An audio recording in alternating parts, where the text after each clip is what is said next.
લક્ષ્ય ન્યૂઝ, એક નજર, એક લક્ષ્ય.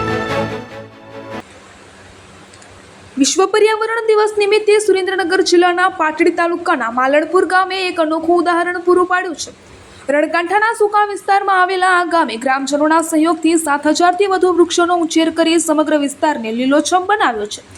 સરકારની વિવિધ વાવેતર યોજનાઓનો લાભ લઈને ગ્રામજનોએ વર્ષો સુધી વૃક્ષોનું જતન કર્યું, જેના કારણે આજે ગામમાં હરિયાળી, પક્ષીઓની સંખ્યામાં વધારો અને તાપમાનમાં 3 થી 4 ડિગ્રીનો ઘટાડો જોવા મળી રહ્યો છે. લગભગ 1200 થી 1300 જેટલી વસ્તી ધરાવતા ગામમાં દરેક વ્યક્તિએ 5 થી વધુ વૃક્ષો વાવ્યા છે.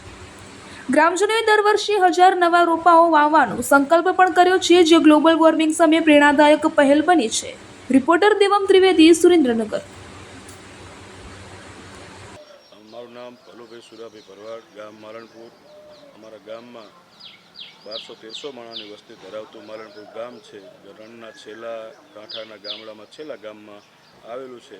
છતાં હાલ અમારા ગામમાં 8,000થી 9,000 ઝાડવા રોપાણ જે થયેલું છે, એમાં ટોટલ ઝાડવું ઉછરેલું છે અને જોરદાર આખા ગામે તન મન ધનથી મહેનત કરેલી છે.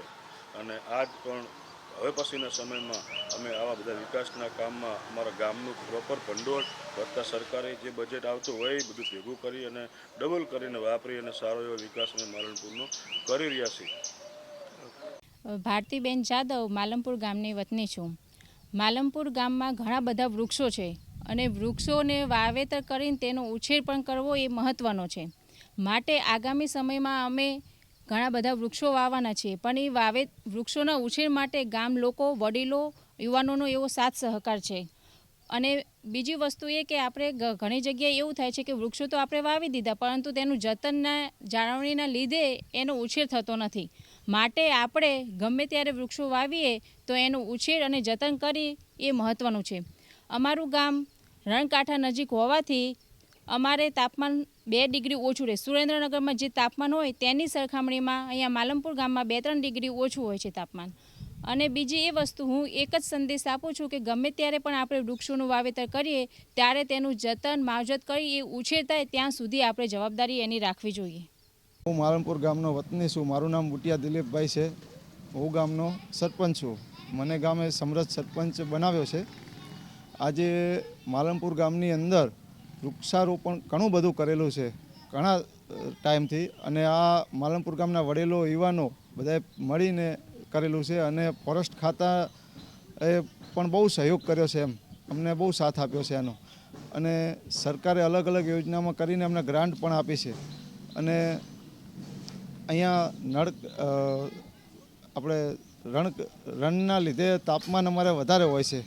તો તમે આવીને જુઓ તો 4 ડિગ્રી આજુબાજુમાં 3 થી 4 ડિગ્રી ફેર પડતો હોય છે. અને માલણપુર ગામની અંદર વૃક્ષો વાવ્યા પછી કઈ રીતે એને સાચવવા, શું કરવું, કોઈ ઢોરા કોઈ ભાગી ના નાખે અથવા કોઈ તાર ફેન્સિંગ કરી ફરતી, અને પાણી પીવડાવવું એને ઉનાળામાં પાણી તો ફુવારાથી પાણી મૂક્યું છે ગામના ભેગા થઈને બધાએ, અને એ રીતનું જતન કરેલું છે. કેટલી વસ્તી સામે કેટલા વૃક્ષો છે? અત્યારે આપણે 1100-1200ની વસ્તી હશે. 8,000થી 7,000 વૃક્ષો છે. આપણે લોકોને શું સંદેશ આપો? અમે એવું કહીએ છીએ લોકોને કે સરકાર ઘણો બધો આમાં ખર્ચો કરતી હોય છે, આપણે ખાલી મહેનત કરવાની છે અને વૃક્ષો વાવવાના છે. મારું નામ રામભાઈ જાદવ છે. પાટડી તાલુકાનું માલણપુર ગામ છે.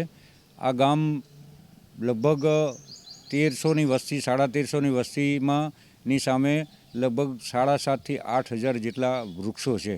અને જે તમને દેખાય છે, આ ઘણા સમયથી આ પ્રયાસો કરી ગામના યુવાનો, મહિલાઓ, વૃદ્ધો સાથે મળી અને આ વૃક્ષોનું જતન કર્યું છે.